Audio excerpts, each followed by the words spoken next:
बिहार में बढ़ते अपराध के आंकड़े गिना रहे तेजस्वी पर बीजेपी ने बड़ा पलटवार किया है। बीजेपी ने आरोप लगाया कि नेता प्रतिपक्ष के लोग 70% अपराध में शामिल हैं। सम्राट चौधरी और जीतन मांझी ने फिर कहा कि सीएम हाउस में अपराधियों को संरक्षण मिलता था, इसके वो गवाह हैं। पलटवार में तेजस्वी ने भी कहा कि सीएम हाउस में कितने अपराधी बैठे हैं उन्हें सब पता है। देखिए अपराध पर बिहार की राजनीति का आर पार। बिहार के पूर्व मुख्यमंत्री लालू यादव ने अगर गरीबों के मसीहा के रूप में पहचान बनाई तो उन पर बेलगाम अपराध के चलते जंगल राज का तमगा भी लगा। वो जंगल राज जहां न कोई पुलिस न कानून, बस राजा जो कहे वही कानून। बिहार में हाल के दिनों में बढ़ते अपराध पर कोई जंगल राज तो नहीं बता रहा, पर लालू यादव के शासन पर लगे जंगल राज के तमगे को उनके बेटे तेजस्वी यादव मौजूदा अपराध के आंकड़े जारी कर बताने और समझाने की कोशिश जरूर कर रहे हैं कि जंगल राज मत कहो, पर हालात तो वैसे ही हैं। तेजस्वी यादव हर 8-10 दिन में अपराध के आंकड़े सोशल मीडिया पर जारी करते हैं। बिहार की एनडीए सरकार को घेरते हैं, सवाल पूछते हैं और बताने की कोशिश करते हैं कि बिहार के हालात बेकाबू हैं। लगातार अपराध बढ़ रहा है और इसमें सरकार जो है कहीं कोई संज्ञान नहीं लेती है, कोई पूछने वाला भी नहीं है। जो पीड़ित परिवार के लोग हैं कोई जाता भी नहीं है। इन लोगों से जो है लॉ एंड ऑर्डर जो है वो कंट्रोल नहीं हो पा रहा है।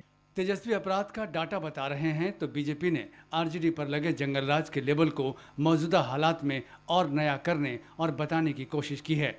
बीजेपी ने कहा कि बिहार में अभी 70% अपराध में शामिल नेता प्रतिपक्ष तेजस्वी यादव के लोग हैं।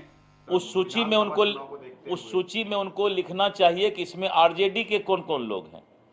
खाली ये उनको बोलिए कि उस सूची में आप अपना आरजेडी का नाम चिन्हित करके तब जारी कीजिए, नहीं तो हम फिर लिख देंगे उसमें कि जितना अपराध बिहार में हो रहा है करीब 70% लोग प्रतिपक्ष के ही संबंध के हैं, उनके कहीं न कहीं उनसे नजदीक लोग सब हैं। अगर प्रतिपक्ष के नेता अपने लोगों को ये संदेश दें कि बिहार में अपराध नहीं करें तो 70% अपराध बिहार का रुक जाएगा। केंद्रीय मंत्री जीतन राम मांझी ने भी पूछ लिया कि बेहतर होता अगर तेजस्वी यादव 2005 के पहले का डाटा साथ रखकर तुलना करते और बताते कि एक अणे मार्ग में अपराधियों से समझौता कौन और क्यों करता था। मांझी के साथ ही उप मुख्यमंत्री सम्राट चौधरी ने कहा कि वो इसके गवाह हैं। वहीं बीजेपी कोटे के मंत्री नितिन नवीन ने याद दिलाया कि तेजस्वी के परिवार की शादी में महिंद्रा से गाड़ियां उठाई गई थीं। इसी को जंगल राज कहते हैं। तो एक अन्य मार्ग में क्रिमिनल और जो आहत लोग थे उन लोगों के बीच में समझौता कराने का काम उनके पिताश्री किया करते थे। वो काम आज नहीं हुआ। हम जानते हैं, हम उसमें उनके साथ थे। डॉक्टर का अपहरण हुआ था। डॉक्टर को जब उसके परिवार लोग आए तो कहीं कैसा जगह घबराहट मिल जाएगी। हम भी थे वहाँ पर। जब डॉक्टर साहब आए, कुछ लड़के लोग आए, अरे ये सब लाइट हुआ हो, ये सब गरीब अगर कुछ भूख लगल हुई तो ऐसा काम कर ले, कुछ डॉक्टर साहब दे रहे हो जाए मामला सब। ऐसा नहीं होता है। इस तरह की बात है, इसमें जो लज्जास्पद बात है, क्योंकि हम थे उस समय उनके साथ। कल तो एनडीए के साथी ने सबूत भी दिया है और मैं सबसे बड़ा सबूत हूँ। एकदम बेफिक्र है। मेरे को जेल में डाला गया, मेरा घर तोड़ दिया गया, मैं ही सबसे बड़ा सबूत हूँ। किसी की जरूरत नहीं। सबूत के कभी उन्होंने पुराना इतिहास नहीं देखा है क्या? 2005 के पहले का कैसे उनके परिवार के लोग कब्जा किए हुए थे और किस प्रकार की घटनाएं घटते थे, उस घटनाओं को याद कराए क्या? सारे अपराधी, किसी की डॉक्टर की गाड़ी गायब होती थी अब और गाड़ी पाई जाती थी सीएम हाउस के पास, ये कुछ से छिपा है क्या? और अपहरण उद्योग से लेकर हर उद्योग का केंद्र बिंदु रहा आपका आवास और मुख्यमंत्री का कार्यालय। इस शर्म से इस बात को भूल गए क्या? किस प्रकार से कोई भी अपराधी अपराध करता था और उसको संरक्षण कहाँ से मिल रहा है? तो उनके परिवार के, उनके पुराने जो सगे संबंधी हैं उनके द्वारा। तेजस्वी ने सीएम आवास में अपराधियों के संरक्षण का सबूत मांगा है। उन्होंने पूछा कि सृजन घोटाले और बालिका गृह कांड वाले किसके साथ बैठते हैं, अभी सीएम हाउस में कितने अपराधी बैठते हैं, ये भी तो बताएं। की बात पे कहानी क्या है, सबूत क्या है? ये सब खाली इधर का उधर, इधर का। अरे तुम लोग सत्ता में बैठे हो, तुम लोग करो ना न्याय। क्यों नहीं आप जो है बिहार में अपराधियों को पकड़ने का काम करते हैं? अभी कहाँ बैठे हुए अपराधी? कई ऐसे ऐसे अपराधी हैं कि भाजपा नेता या इनके साथ बैठे हुए लोग हैं। कई बार तो हम लोगों ने फोटो भी सार्वजनिक किया है। ये बालिका गृह वाले कौन थे भाई? सृजन घोटाले वाले कौन लोग थे? किनके साथ बैठ के मौज मस्ती करते थे? क्या होता था?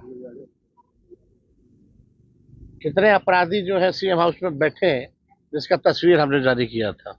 तेजस्वी यादव को सबूत दिलीप जायसवाल ने दिया। उन्होंने मुजफ्फरपुर में दलित युवती से रेप को लेकर तेजस्वी को घेरा और कहा कि 2 दिनों तक इसे लेकर खूब हो हल्ला मचाया, लेकिन जैसे ही पता चला कि इसमें आरजेडी के नेता का हाथ है तो चुप बैठ गए।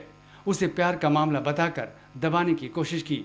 जिस तरह से दलित परिवार के लड़की के साथ मुजफ्फरपुर में बलात्कार हुआ और जो पहला दिन उनका तेवर था, दूसरा दिन वो तेवर सीधा उल्टा हो गया।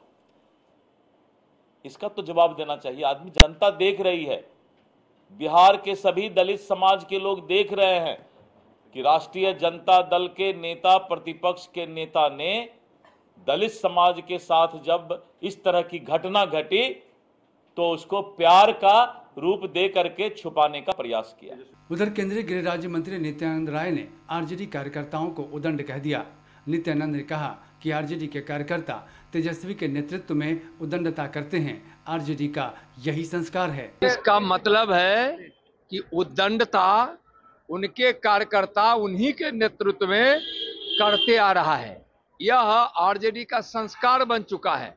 उदंडता छोड़ दे आरजेडी के कार्यकर्ता, रंगदारी छोड़ दे, अपराधियों को संरक्षण देना छोड़ दे, अपराधी प्रवृत्ति को छोड़ दे, यह संभव नहीं है।